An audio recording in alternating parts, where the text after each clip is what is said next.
Good morning and good afternoon to you wherever you may be as you tune in today. Thank you so much for joining us.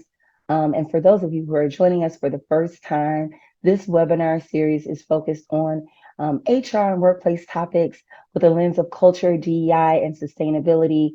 My name is Dr. Tiffany Ingram. I am a DEI advisor here at our office, where our organization helps with proven and effective and affordable solutions for planning, managing, measuring, and engaging to drive inclusive workplace experience for all individuals to belong and be productive.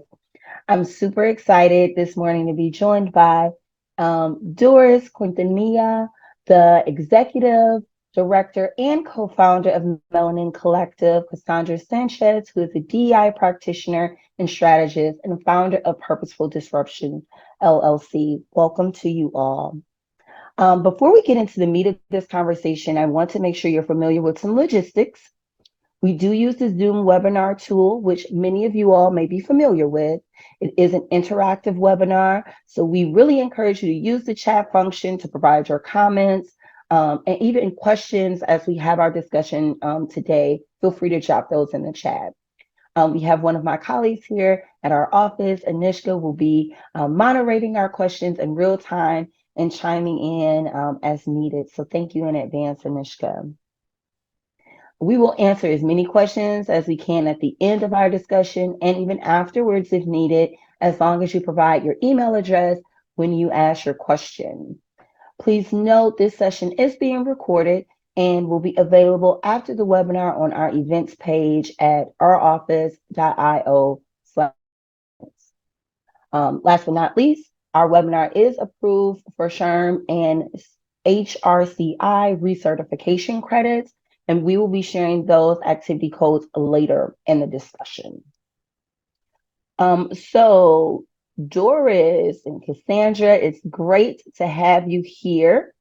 To begin, I'm sure our audience would love to get to know you both better. Can you please spend a few minutes just introducing yourself, your current role, as well as your background, connection to this topic, and personal experiences that brought you to this moment in your career? You all are both amazing women in your field, and I would love for our folks to get to know you a little bit better.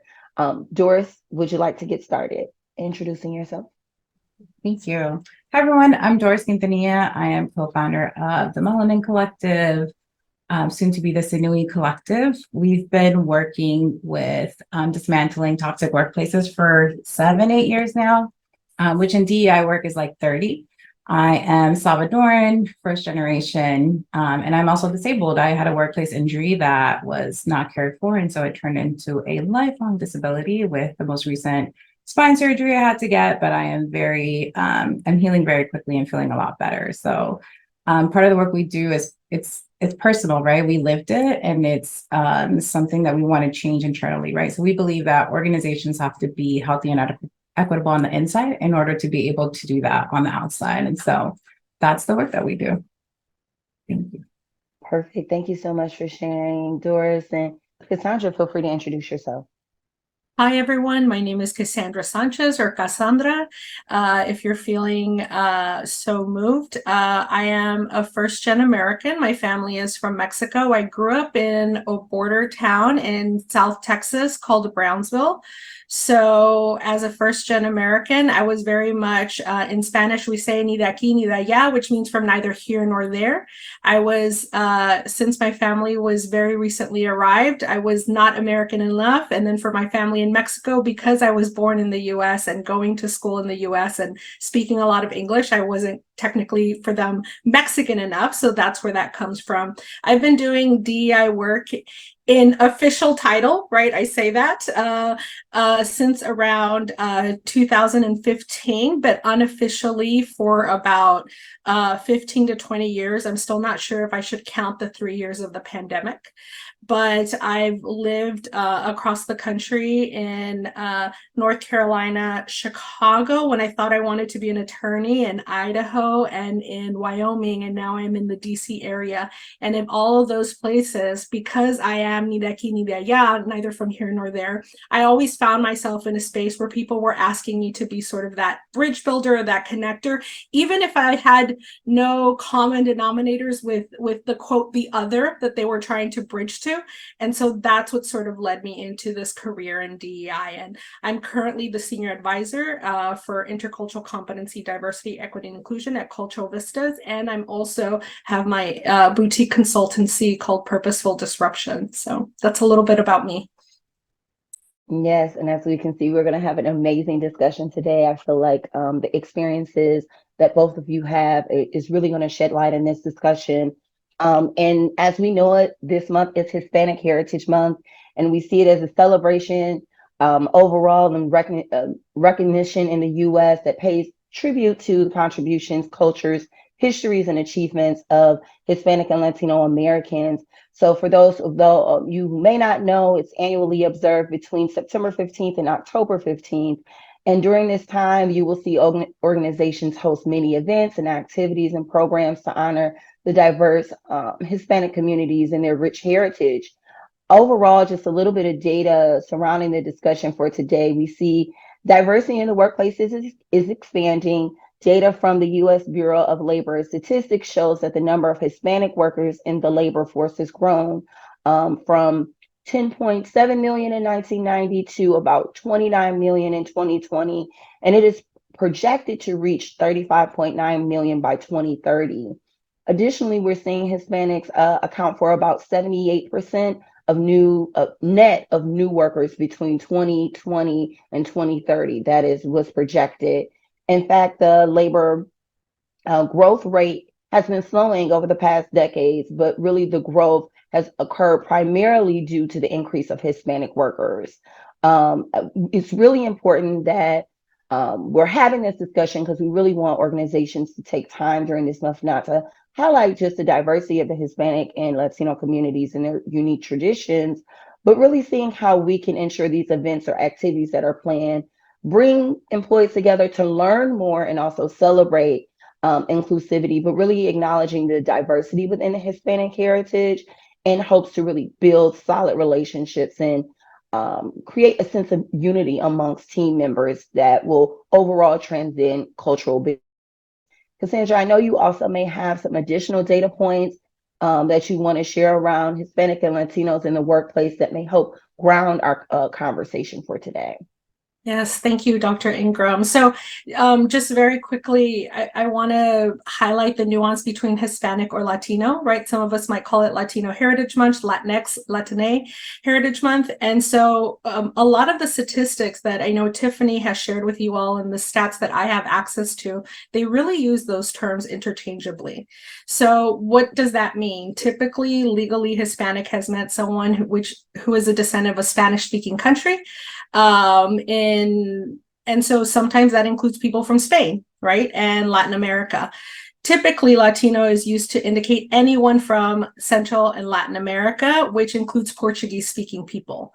But even though we know that nuance, a lot of these stats use those words interchangeably. So if there are any data folks out there who are like, well, what does that really mean? I just want you to keep that in mind, that the data isn't perfect and that typically people use those interchangeably. And we will probably be using those pretty interchangeably in today's discussion. But the only other stat I'd like to add to this discussion is something that doesn't often gets discussed, which is that a lot of Hispanics or Latinos are business owners that actually employ other people. And according to data from a Senate report, Hispanic-owned businesses contributed over $800 billion to the U.S. economy annually. And this is in around 5 million Hispanic-owned businesses, and they employ about 3 million workers. So in addition to being part of the workforce, Hispanics and Latinos are also driving the economy and are employers.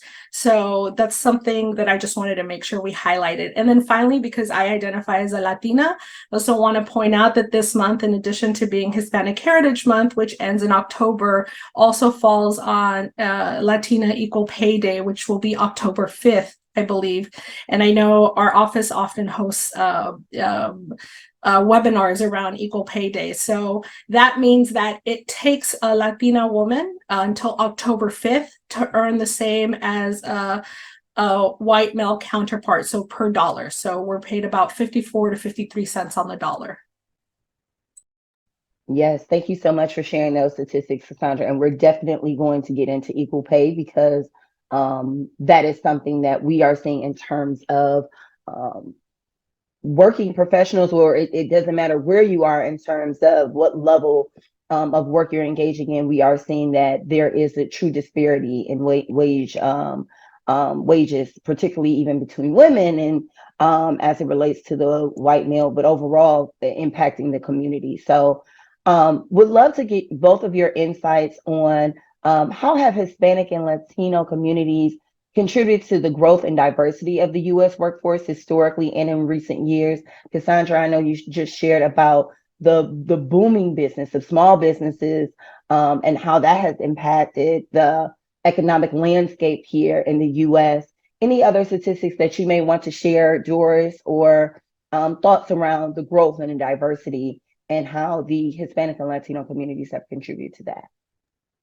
Yeah, I think Cassandra did a really good job of kind of introducing the terms. We do have a question about those. I think Latino, Latinx, it's really how people self-identify, right? And it really depends, right? So when I was in California, I was Mexican, right? Even though I'm Salvadoran. When I moved here, I was like, wow, everyone looks like my aunts and uncles, right? In Washington, D.C., there's a large Salvadoran population. And so it really depends, I think, of like in Texas, right, where they're Texican or Hispanic, right? People kind of choose their own. But what I will say is that language changes, terms change.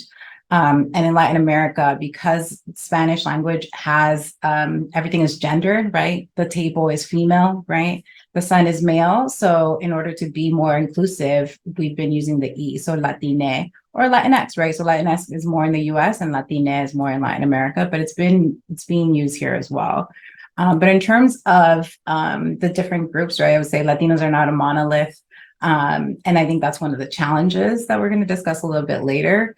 But we do have a large disabled population, right? And just in general, right, if we were to talk about people with disabilities in the US or in the world, we're the largest minority, right? And so in terms of Latinos, we also have, I think, 35% of US Latinos between the working ages, right, 16 to 64. With a disability are employed, right? So that means a whole chunk of people that are not employed and that are potentially capable of working, right, with the right accommodations. Yeah, and that is a whole different discussion about the right accommodations and how do we support all workers in the workplace, regardless of ability, to ensure they can bring their best selves to work and really truly contribute and grow within the workplace as well. And I think in terms of, we talked a little bit about statistics around economic and cultural impact. Maybe we can go back to that. If you want to share any specific examples or statistics that highlight the economic and cultural impact of Hispanic and Latino workers in various industries. And if there's maybe even some key industries that either of you want to share where Hispanic and Latino workers play a significant role. Yeah, I could share a couple of stats on that. Overwhelmingly, across the Latinx or Latina demographic, you will typically see folks in the farming industry and forestry industry. I think that's probably the largest. And I also want to add the asterisk and the one that folks are very sort of typically tied to, right? But that's around like 43%, right? Which means that we are also in building and construction and food. Actually, a large percentage of Latinas are in food service or service industries. And then also in transportation and material moving. So it's a bunch we are represented in almost every industry that you can think of. But we are mostly concentrated with around 43% in the farming, fishing, and forestry industry. I recently read a stat that indicated that Latinx folks are growing in representation in white collar work as managers, but we are still very underrepresented at about like 10%. And I think if you look at let's not even talk about corporate boards, right? What percentage? I think it's like maybe 1% if we're lucky, something like that. So while we are in every industry, and I think it's important to keep that in mind, we are still very concentrated in industries that are very much impacted when there's economic downturn or where there are things like the pandemic because of the nature of the work. Any additional insights you want to share, Doris, on that? Yeah, no, I think that's really helpful. I think what I was reading is about 5% of nonprofit members are Latinos, right? So how do we get more people in positions that actually matter, right? That make an impact. So that's kind of where we're lacking. I think in terms of STEM, it's like 8% of Latinos are in STEM, right? And there's just such a large population of really determined folks, right, that are in this country that can do so much more. And so how do we incorporate them? But I do want to give a shout out to like National Latina for Reproductive Health, Latina Institute, sorry, they rebranded, for Reproductive Justice. In reproductive health, right, there's such a weird idea that Latinas and abortion rights don't kind of mesh, right, because of religion or whatever. But they're actually the first organization that asked Latinos what they thought about reproductive health, right? And so they got, I think the first survey maybe like 5-7 years ago now. It's been a while, but you can't serve a population that you don't know what they need, right, or what their thoughts are. And so I think in order to find out where people should be or what industries are needed, right, it's really opening that space for folks to find themselves, to get the skill sets, right? And you can't get the skill sets if you're not invited to do the things, right, and to volunteer and stuff like that. So anyways, there's plenty of places that we could be more involved in that we're not. Yeah, and I think you make a great segue to our next question around like challenge and opportunities. We see an increase in Hispanic and Latino persons in the U.S., folks who are participating in the workforce. What opportunities are there for organizations, whether nonprofit or corporate, government entities, just to do better in terms of increasing that representation? But then also, what challenges exist? I know you talked a little bit about training and access for Latino workers, but what else do you see in terms of some of the challenges or opportunities that exist there? I mean, in recruitment and hiring, I think it's really important to note that folks recruit from the places that they're comfortable with, right? So when you go into organizations and they're like, we have predominantly white staff, right? And you're saying, where do you recruit from? They're like, well, from my fraternities, my sororities, right? Okay, great. Where else, right? Or I just go on LinkedIn and I look up people, right? Well, who are you looking at? So really expanding job opportunities to be posted outside of the regular norms, right? That you're not just using the same ways that you've done before. Usually people like to focus on, I think the new thing is going to like HBCUs and stuff like that, but like there are so many opportunities to recruit from schools that are not specific to race and ethnicity, right? Like I think they're just like, it's kind of a tokenization of the work, right? How do we check the box and say we tried and we didn't get them? And then just accessible hiring practices, right? Like, is your job description text-to-speech friendly, right? Is it easily shareable, right? Where is it posted? Those kind of things. And encouraging folks with timelines, right? And giving feedback. All of that I think is really important so that folks feel like there are opportunities in terms of hiring. There's also like internships that you can do, right? That opportunities beyond the norm so that folks that don't have the skill sets can build those skill sets, right? And that goes for everyone, but I also want to name for our group of folks too. And just to add to what Doris was saying, yes, internships, paid internships, everyone, making sure that they are paid, right? So, and as Doris said, a lot of these practices apply beyond just Latinx folks, but really thinking about how you expand your networks, like even something as simple as there's ALPHA, which is the Association for Latino Professionals, right? And there's just a variety, just like there are HBCUs and PWRs, there are also Hispanics. They're called Hispanic Serving Institutions. Whether that's the correct name or not, that's a discussion for another day. But a lot of these are also just have a variety of folks in in any industry that you can look up that are studying to be in that field, but aren't necessarily getting that opportunity because they didn't go to that PWI and they aren't in that network, as Dora said, of the fraternity or sorority. So in addition to that, I think about my own journey as a professional, as a bilingual Latina. It took a long time for me to get compensated for being bilingual. Even though in almost every job I was hired at since high school, I was asked to utilize my Spanish language skills. Was I getting paid any more than my colleagues who only spoke one language? No. Was this bicultural and bilingual life that I had led seen as an asset? Probably not, because but if we had someone, and I'm just going to be very honest with you, someone who came from France or like a Western European country, and they were very much like, oh, did you know that they speak French or they speak Italian? And it's like, okay, great. Yes, exactly, Doris. The other duties as assigned. And so making sure that when you're thinking about creating a job posting that is going to be welcoming, also looking at things like education. While education, higher education among Latinx people is on the rise, I always ask clients that I'm working with, does this job really require a bachelor's degree?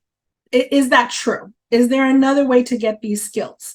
Really thinking about, does it actually, I've seen entry-level positions that require a graduate degree, and these aren't research positions or anything of the sort. They're positions where I think that someone who has been in the workforce could probably easily meet the qualifications, except for the fact that they don't have a master's degree. So really thinking about what are the things that are actually necessary to complete the job when you think of your job posting, and what are the things that you've just been socialized to ask for, which whether that's like a bachelor's degree, or other types of certifications that often have barriers to reaching them. So really thinking about that. And so, yeah, just make sure that I often tell clients, make sure that you are thinking about the most marginalized person that you would want to hire, right?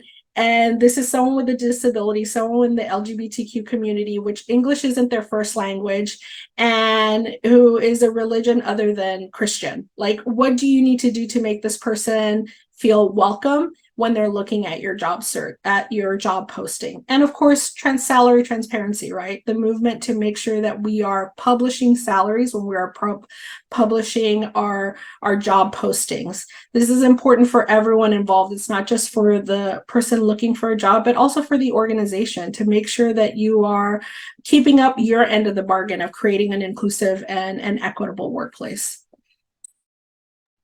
Yeah, so many things dropped there from Doris and Cassandra about just overall, what can you do to build an inclusive environment, regardless of race, gender, sexual orientation, ability. These are things that we should be looking at all dimensions of diversity. And I think often people think DEI and it just kind of stops after maybe race or gender, and we don't go any further. But really thinking about what can workplaces do to ensure that we're attracting diverse candidates. I've seen job postings where people are saying we're preferring these type of colleges and universities, Ivy League institutions. And I'm like, oh, really? Are those the only people that are qualified to work in this job that really is not even a managerial type position? It was almost like entry level. People are putting some stock language in some of these job descriptions that really can be off-putting to diverse candidates that often are second guessing themselves in applying jobs, in applying to jobs anyway. So we even think about women, and there are statistics that show like, oh, if there's 10 things on the list of the things you must have to qualify to be on the job, it's like, oh, if I don't have all 10, people are like, no, I don't want to apply. And that doesn't mean that they're not qualified for the role. Really how we're writing job descriptions can also be excluding a great population of people who may be assets to your organizations. We talk so much about building inclusive spaces. When we think about Hispanic Heritage Month, why is it important for workplaces to even acknowledge it, to celebrate it? What are some benefits that organizations can gain from doing so? And what are some creative ways that workplaces can acknowledge this Heritage Month, but avoid these stereotypes and tokenization that we kind of touched on earlier. Sorry, Tiffany, I wanted to add one more thing about the previous question about there's, AIs are controversial, but there are apps and things that can review job descriptions for you and check for gender bias, right? Or check for disability bias, right? So I think Harvard's working on that right now. But one of the questions I used to always see in nonprofits, like, must be able to lift 40 pounds. Why? Am I working on my desk? Why do I need to lift 40 pounds? But in terms of stats, there's a lot of research that shows that women will read a job description and they feel like they have to fit 100% of it in order to even consider applying, right? While men can maybe hit 70, maybe. I think it's more like 10%. And they'll just apply because they're like, I can do it, right? And so I think we need to also kind of tell ourselves that that's part of the work, right? Just apply. And in terms of how to celebrate, I'll let Cassandra kind of go in, but I think is pay people. If you know, right, you're hiring for the same position, they will offer Latinos way less, right?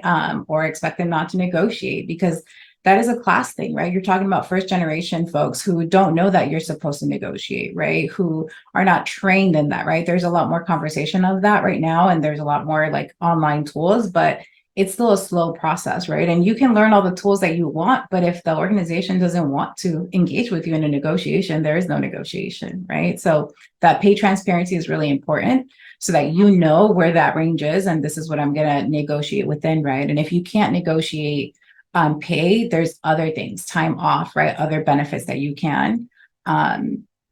And that's where we can kind of build that, right? So my question is always like, pay us. How do you want to celebrate me? Pay me what I'm worth, right? Pay me what you're paying the white man next to me for the same exact job. Yes, Doris, you took the words right out of my mouth. How can you celebrate almost any month that is meant to celebrate a specific racialized or marginalized demographic? Make sure that you're paying them and treating them well year round, right? And the other thing too is that piece where Tiffany started off with us in this hour, which is Latinx folks are not a monolith, right? So Doris shared that her family, she has Salvadorian roots. I have Mexican roots. I will say that historically in the US, there has been a large representation of Mexicans. But if I were to ask, or people of Mexican descent, if I were to ask you, what do you think the largest increase in someone who would fall into the Latinx category would be, you'd probably be surprised if I told you it's Venezuelan. Like, that's one of the fastest growing groups. And you'd probably also be surprised if I told you that the increase in the Latinx population and in the representation in the workforce is not due to immigration, but through being US born, right? So that's also something that I run into with clients where they think, well, they're probably immigrants, and it's actually no. The majority of people that you're running into who are Latinx in the workforce were born in the US, and increasingly English is their first language, right? And if we're thinking about celebrating them, I would say, please don't wear a sombrero. And this is I'm kind of joking with you all, but I'm also being very serious, because that has happened to me where people are like, and this is not in Hispanic Heritage Month, but around Cinco de Mayo, which, as some of you might know, is not really something that Mexicans celebrate. It is very much a commercialized American holiday. And so try and do your best to, if you are celebrating a particular group, but particularly when I think about Latinx folks, do not default to everyone is Mexican, because I think that is what happens. And sometimes it's regionally, like when I've been in Miami, people are like, oh, maybe you're Cuban and Puerto Rico. And when I'm in the Northeast, okay, maybe you're New Yorican, right? So I know that that's just the tendency that people have, but to really think beyond, the way that you would typically celebrate. And people always like to celebrate with things like food, because food is always accessible. And I would say, look, I mean, actually this morning we had a staff meeting and I brought in some pan dulce and some breakfast tortas for my colleagues, right? Pan dulce is sweet bread. And it's very common among a variety of Latin American countries. And a torta is like a Mexican sandwich. And so, yes, I like to celebrate with food too. That's something that I brought as a gift to my colleagues. But I don't know how I would feel if for Hispanic Heritage Month, my organization decided to host a Taco Tuesday, because it is very stereotypical and very one-dimensional. If you really want to celebrate your colleagues in a way that is meaningful beyond making sure that you are already creating an inclusive and equitable environment, talk to your staff. How would they like to be celebrated? Right? I come from a community engagement background, and the number one thing that we talk about is how folks are always coming into communities or trying to connect with communities without actually talking to them. And this happens in the workplace as well. And so talk to them around how they want to. I'm not saying make them do the labor of the celebration. That's not what I'm saying. I'm saying consult them in how they would like to be celebrated. Some folks might say, and this varies, right? I told you I don't want a Taco Tuesday. Someone might want a Taco Tuesday, right? But if that is what your staff says, go with it, right? And make sure that you are finding ways to celebrate them beyond this particular September and October, right? If you want to highlight Cassandra on Hispanic Heritage Month, okay, cool. But make sure you're also highlighting her whenever you highlight other people. Make sure that you're looking at your comm strategy and that you're not just talking about the Latinx people on your staff during this time, but all your staff throughout the year. It really is about making sure that it is not a superficial and a check the box kind of thing. And then once you do celebrate a particular group, and in this case, Latinx folks, make sure that there is a follow-up beyond this. Not just like, hey, we celebrated Doris and Cassandra this month, and then we're not going to talk to them again until maybe early September when we're like, next year, when we're like, what are we going to do for Hispanic Heritage Month? Make sure that there is a follow-up and just talk to people. Like, that's the only thing I can say. Talk to people. If there is a group of people that you want to learn more about, talk to them around how they want to be celebrated, how they want to be represented. Make sure that if you're going to post anything on social media with visuals, that you have perhaps a DEI committee or a particular or people from that particular group vet those photos and those graphics to make sure that you're not putting something that represents what you think it should be, but not the folks that you are trying to celebrate. Now, I wanted to add to that. Thank you so much for reminding me that education is a gift, right? So getting to know each culture, I think would be amazing. Like having brown bag lunches where you have a conversation and you learn, right? El Salvador, a lot of Latin American countries, especially Central America, have a really rich culture, right? Of colonization, right? And civil war and all sorts of things that are fascinating, especially as Salvadorans to talk about. And so that could be something that you like educate your coworkers on, right? That is really fun if that's something that they want to do. But also, and I will say part of the reason I'm on this panel is because Dr. Tiffany asked early. And I feel like there's always this like rush right before this month where they're just like, or disability or anything that I fall into, they're like, oh, sorry, we're going to do this on Tuesday. Can you come? And it's like, show a little bit of respect, right? If that's something that you actually want to do and you want to invite folks into your space, like plan a little bit, right? So it doesn't feel like this is a last minute tokenization of folks coming into your organization or into your spaces. 100%. Thank you all so much for sharing. I just feel like education, I feel like, is such a big part of this. I feel like there are some organizations, great ideas. Yes, Laura is saying such great ideas and insights. Thank you so much for sharing, ladies. I think there are people who would like to know more about stuff, but they don't really know where to start. And I do think that, and I know it can get a slippery slope here, but there is a level of social responsibility I feel like organizations have to share information about other cultures so folks can learn about it. Because when you are not in the minority communities, we're often it's kind of like blind spots for other folks. You only learn what you hear from TV. And depending on what kind of TV you watch, that could be a very skewed insight to what you think someone's culture is about or someone's heritage is about, because you are getting inaccurate information or no information. So I do think that there is an element of organizations, if you do want to have these different awareness months, whether it is Hispanic Heritage Month or African American History Month or whatever in February, I do think there is an element to make sure whatever folks are putting out, it is educating employees, because often people don't know about each other. There are very few spaces where folks can learn about one another in a safe space that is safer and not as judgmental as one may think. So I do think organizations have a role to play in terms of sharing information out. We always share, when you think about highlighting just your employees, that you are highlighting them throughout the year. But even thinking about industry specific things, highlighting folks who are of this heritage, who are working in this lane, who have a business in this lane that really may be a trailblazer. So folks can say, oh, wow, I've learned something.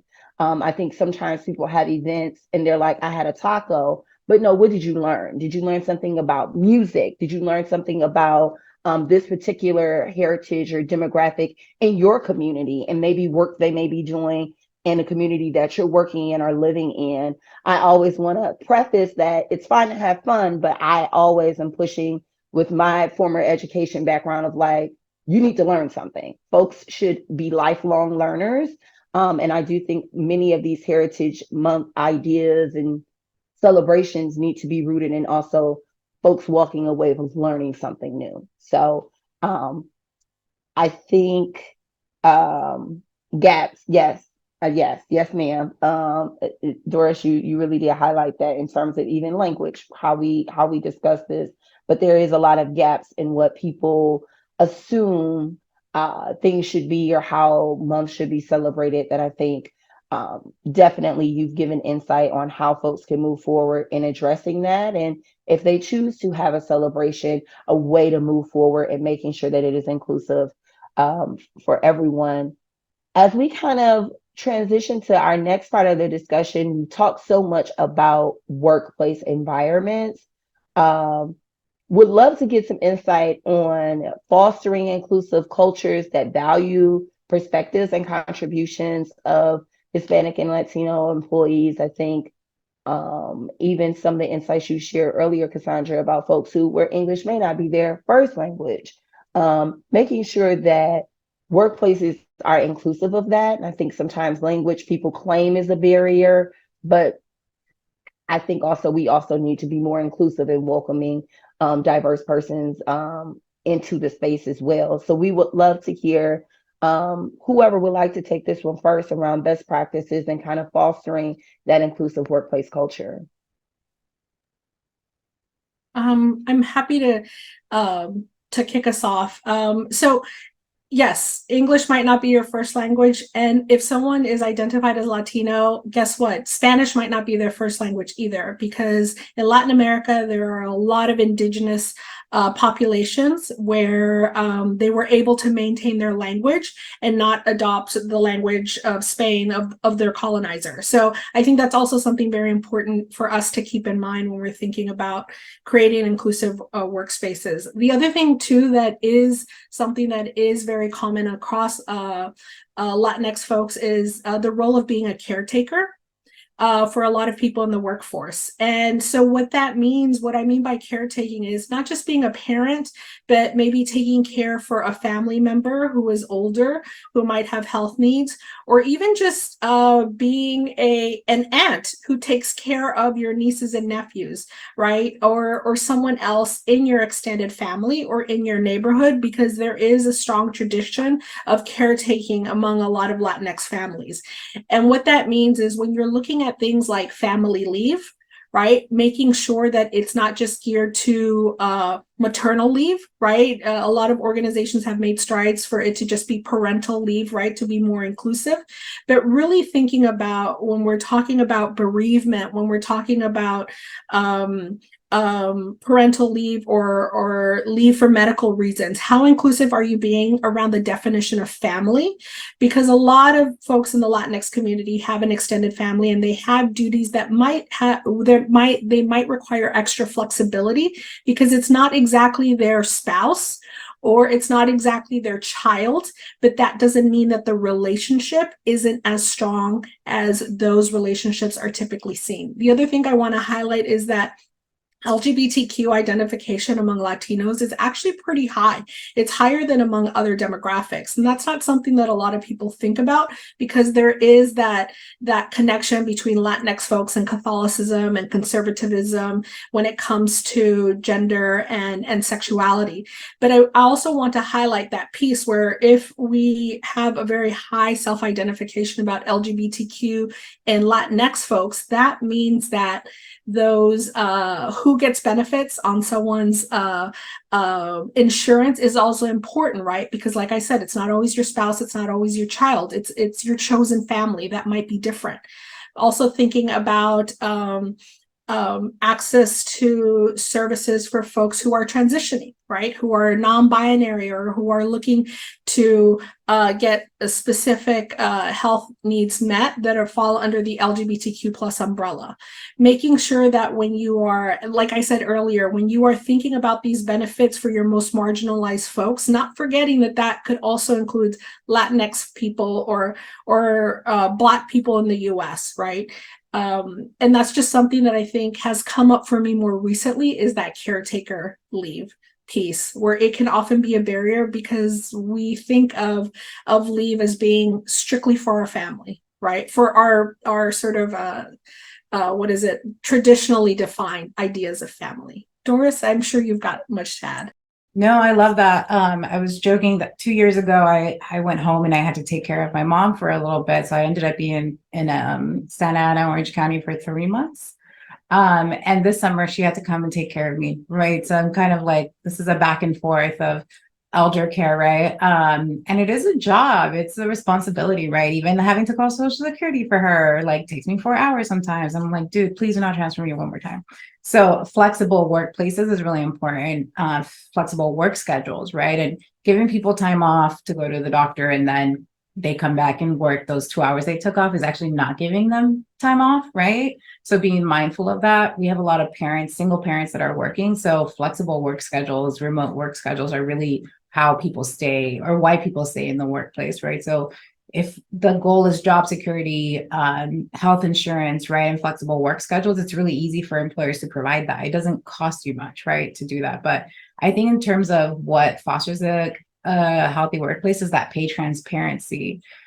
We talk a lot about perceptions, right? And so if I think I'm not getting paid fair and equitably, I might as well not be getting paid fair and equitably, right? So if I know, if I can see that, if I can compare that with other folks, it does make me feel like, oh, I'm seen, I'm valued, I'm paid for my labor, right? And then just creating spaces for folks to get together and feel that sense of belonging. I think, we've talked that it's not a monolith, right? Latinidad, there is Latinos are like the most diverse, right, groups of folks, where we have like Japanese folks and we have African folks, right? Like Brazil's a really good example of where the slave trade had to stop in Salvador Bahia. And so a lot of slaves escaped that area. So Salvador is one of like the blackest, right, areas in Brazil because of that, right? But then if you go to the capital, it's a really giant like Japanese influence. There's a lot throughout Central America. And so how do we create spaces where folks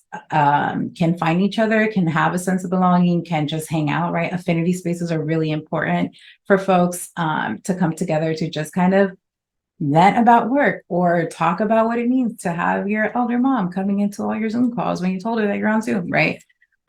Stuff like that. It's just helpful for people to have a place away from work where they can still bond, even as a remote workforce. It's possible, and we've seen it in organizations that we work with, and they've done it really successfully.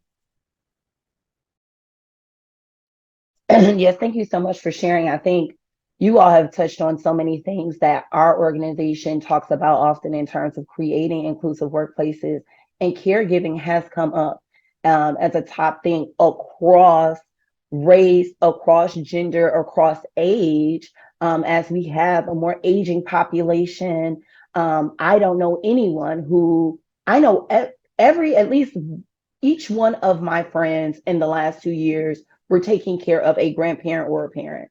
And whether it was until their health condition improved or even needing bereavement, it is really impacting so many people. And as people who may be first generation, maybe professionals, You are maybe the only person who has that professional acumen in that space and the money to actually maybe help your other family members. So you have that burden of both, which is why you need to be paid what for the work that you're doing, because often people are sharing their money just beyond their particular household. But really making sure workplaces are inclusive of that. A lot of people have experience where it's like we don't have bereavement leave. And as Doris also pointed out with COVID has made it even worse. And people were now starting to experience like, oh, wow, we are going to have to put in a policy for that because so many people were losing family members. And it was a kind of a light bulb moment for folks who maybe they realized their policies weren't as inclusive as they thought they were previously. So as we talk a little bit more about pay, um, we know the wage gap exists. We know that it is wide. Would love to hear from you all in terms of strategies that employers can do to address those disparities, particularly for the Hispanic and Latino communities, those employees. What can they do? What can workplaces do moving forward, maybe from today? Maybe they haven't done a pay equity analysis. Maybe they've been running from that. What else? uh, what other strategies would you suggest they employ to really zero in on what those wage gaps are, and then also access to opportunities for that for the Hispanic and Latino populations? Doris, would you like to kick us off? I Okay. saw you come off mute first, I know, Cassandra, so and then I I'll mute. realized, and then I felt like I've been taking too much airtime, so I was like, "Oh no, let me check with my colleague." So yes, we've been talking about pay transparency, but something to keep in mind. I can't remember where the stat is from, but this might be a couple of years old. But basically, around 60% of Latinos feel that they've been overlooked for a promotion or for a pay raise. Right. And so we talked a lot about pay transparency, but there's also the need, if you're right, Tiffany, a lot of times having that equity audit around pay can feel onerous. But what I think is a much easier sort of way to turn to your attention is, what is your promotion policy? What is your pay increase policy? How transparent is it to everyone on staff? Right. And are you spending time regularly looking at it to make sure that it is reflective of the workforce that you are working with? So I think that is one sort of strategy that someone can take to make sure, not just for folks who are Latino, right? So that stat has shown that Latinx folks feel like they are being overlooked, or like they don't know what it is that they have to do to actually advance. Right. And a lot of organizations, right, it's the same thing with what Doris brought up around who we hire, right? Someone from our frat, someone from our sorority, right? Who do we typically give the good assignments to, the get noticed assignments to? As human beings, this is all humans, we have a tendency to do it to people who are like us. Like if I meet another queer Latina from Texas, I'm immediately going to want to be her friend because that's who I am, right? And that's human nature. I have to actively work against those biases to make sure that I'm looking at people beyond that.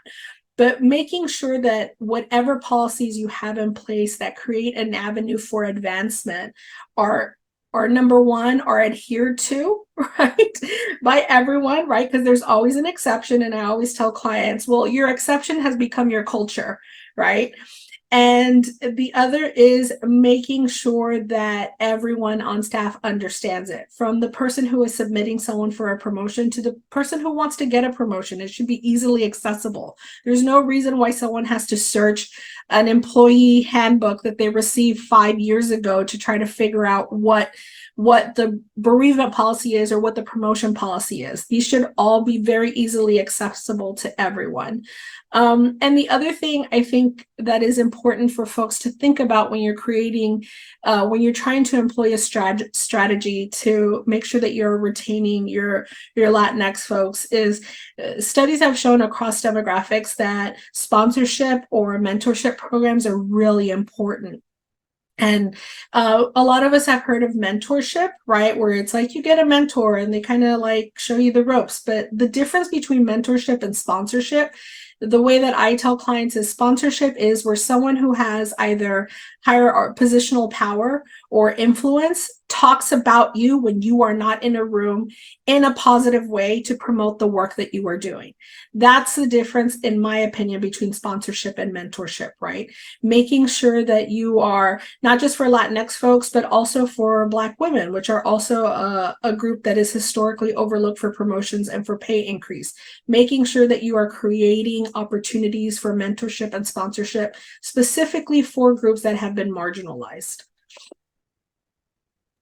Thank you so much for sharing. Doris, yes, I know you I, have some insight too. I was like, I need to know the name before I unmute. That's why I was like, wait. So Eileen Rizzo, right? Okay, so she's from California. Obviously, we have to give her a shout out, but she changed a lot. It took her like a decade, but she started working as a math teacher at an organization at some, fancy school in San Francisco. She didn't know, right, that she wasn't getting paid what others were paid. And in some random conversation, she knows that she realizes she's getting paid like 1/3 of what they're giving them. And she starts fighting for her promotion and they wouldn't give it to her. And it all finally, when she gets the answer as to why, it's because we asked you what your salary was beforehand. And so we based your pay on that. So there was no way in this world, in this lifetime, that she would meet whatever the other folks were making. And so she was like, screw that. So actually it took like a decade for her, but she was able to make a change in California. So now it's legal for your employer to ask you what your previous salary was, right? Which I think is really, really important. So not asking about previous salaries or basing people's pay on that is really important. And I think what Cassandra said, and we talk about policy versus practice, right? This is the way it's written, but this is actually how we do it. Or how close are you to the CEO? Then that's why you get a promotion or an advancement. I think salary bands are really important. That's something we've seen. Transparency, like I said, you cannot do anything unless it's transparent. And those clear promotion and advancement practices. I think one thing that's slowly catching on is like CEO compensation caps, right? So the CEO can't make more than twice or 3 times what the lowest paid employee can make, because then they think really hard about not paying people enough, right? Then that means everyone has to come up. So I think those are really important. The last thing I think is bonuses. So people, obviously I'm talking about money because money is what runs the world, right? And that's what we need to do. But bonuses are compensation. So even if it's a different document in the HR file, right? Even if it's over here or whatever, it doesn't matter. It still counts. So if someone is getting paid fairly, right, with the same title, but then at the end of the year, this person gets a bonus, or for whatever reason, this gets a bonus and no one else does, right? That creates that pay disparity. And so it's not equal. So I'm with you all on like that pay inequity, I think is really important. And then open feedback loops, right? If you create an environment where people are able to give feedback, right, and you're able to receive that, right, then it creates change. But if people are afraid to give it to you, or it falls into the void of like you never hear back, right? Don't ask people anything if you don't want to know the answer. And if you get an answer, you need to do something with it, right? And be transparent about it. Yes, plus 1,000 to the feedback loop, Doris. That's and remembering that it is a feedback loop, which means that you go and you ask for feedback, you consider the feedback, and then you come back and let people know what you did with the feedback, whether you used it or not, that you at the very least considered it and why you made a decision that might be divergent from that feedback.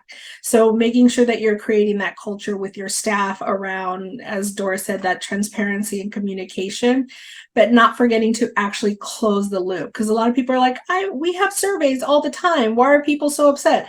Like, because you asked them for like 10 different points of information and then they never heard anything about it until 6 months later when you released the strategic plan, and everyone's like, wait, where did this come from? Right? So making sure that that feedback loop is being closed and that it is being opened as necessary, right? It should be iterative. It's not like I asked for your feedback once and now we're done. I mean, making sure that you're finding ways to continually engage staff in a way that they feel not only heard but valued. Because if you're asking staff to do labor, whether it's to ideate on a vision or a strategy, like you need to at the very least come back and say, this is how we used it.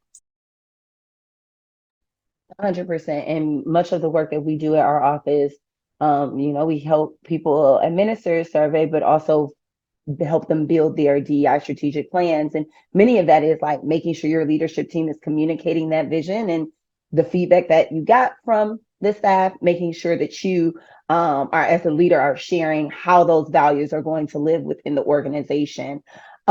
Laura brings up a question for us. Can you share how to handle leaders who may not be open to conversations about pay equity or meeting unique needs, please? I think, I mean, at the end of the day, right, everyone has a boss, right? That's one thing people forget. So if leadership is not open to that, then you discuss it with the board, right? Here are potential opportunities for us to be transparent. But also nothing prohibits you from speaking about your salary, right? So we've had folks, we've heard, right? We hear all the stories of all the places, but where folks were like, leadership doesn't want to do this, let's do it ourselves. And then they started posting their own salaries within the Slack channel and it turned into a whole thing. And everyone, right, most folks ended up posting, which prompted this like whole conversation of now you have to act, right? Now we have to prove that it's equitable. We know it's not anymore, right? So now we have to fix it. And so I think conversations, there's power in numbers. If your entire staff or like workforce is saying like, we want to pay equity analysis, or we want transparent pay practices, they have to do that, right? There's just no way for you to ignore the feedback without getting board involved, right? Getting a lot of funders right now have been pushed since 2020, right? Specifically have been pushing for transparency in pay and equitable pay. So I think it's, God, what is her name? Mackenzie Scott, right? Part of you getting money from her is that, or her foundation is that you have to, part of the money first is to run a pay equity analysis. And so I've had friends whose salaries, Latinas, whose salaries have tripled because they were forced to do that. And then one, they're really happy, but also they're really pissed. They're like, I had no idea that I wasn't getting paid enough. And then once you've done that, right, and fix those issues, they release the rest of the funds for you to like do the work that you want with their money. And I think that's fantastic. Like, you know, like those are the kind of ways that you can hold people accountable in a healthy way that like affects change, whether leadership wants it or not, right? 100%. Any additional insights on that, Cassandra, around leaders who may not be open to those conversations or scared to have those pay equity conversations? I think another strategy that I've employed is figuring out. So typically these pay equity conversations come up if there is a lot of attrition, a lot of turnover rate, and making sure that you are approaching the leader with, my thing is like equity is the right thing to do, period, full stop, right? Whether it's pay equity, hiring equity, promotion equity, like full stop. But I also recognize that some of the clients I work with aren't there yet. They need to be convinced. They need the business case for why we should be doing something. So I would say that the other thing to do is to really think about how pay equity plays into employee satisfaction, employee productivity, lowering turnover rates, and also just like you're standing in the landscape of whatever business that you're in. This is the, as Doris said, this is a movement across like legislator and industries where pay transparency, pay equity is being talked about more and more. Do you want to be someone that is leading, or at least maybe not leading the charge, but right there early on as an early adopter so that you can like be on that line? Or do you want to be the one where people are like, oh, you know, that employer, they don't care about their employees. So there's also that reputational aspect. So making sure that you figure out what is it that this leader is most interested in, what is sort of the problem that they think that they see with your staffing, and then making sure that in that solutions conversation, pay equity is a part of that. Because there's a lot that goes into pay equity as well, which we haven't talked about, like things like organizational culture and like how you're training managers, etc.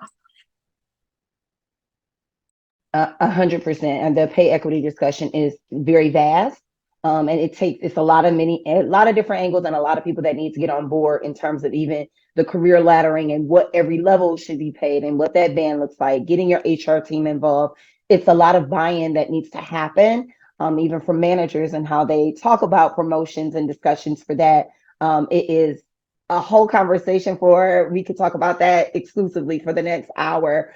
I do want to share my screen. There is an anonymous question And I don't know if we're going to have time to really truly shed light on it, Doris. But and I think you saw it and you shared a video clip to the person. But how do you discover or address any Latinx competition? So there's a show called The Other Black Girl, and it touches on the topic.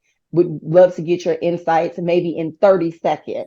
30 seconds. Watch the show. It's called Pink Slipped. It's actually really funny. It's on YouTube. There's only like 8 episodes, but it kind of goes into that, right? Of what does it look like, right? To be in competition with each other or to just work in like shoddy workplaces. But I would say like, take care of your table, right? If you're in community with folks who are competing, then let them compete over there. You do what you need to do. I think then the folks who want to work in community and collaboration will find you. And those are the folks that you kind of surround yourself with. So let people do what they do. Everyone knows what they're doing, so you don't need to worry about it. Yeah. Cassandra, thoughts? So we don't have time for this conversation, but white supremacy is very much present in the Latinx community. And often it's referred to as in the terms of colorism.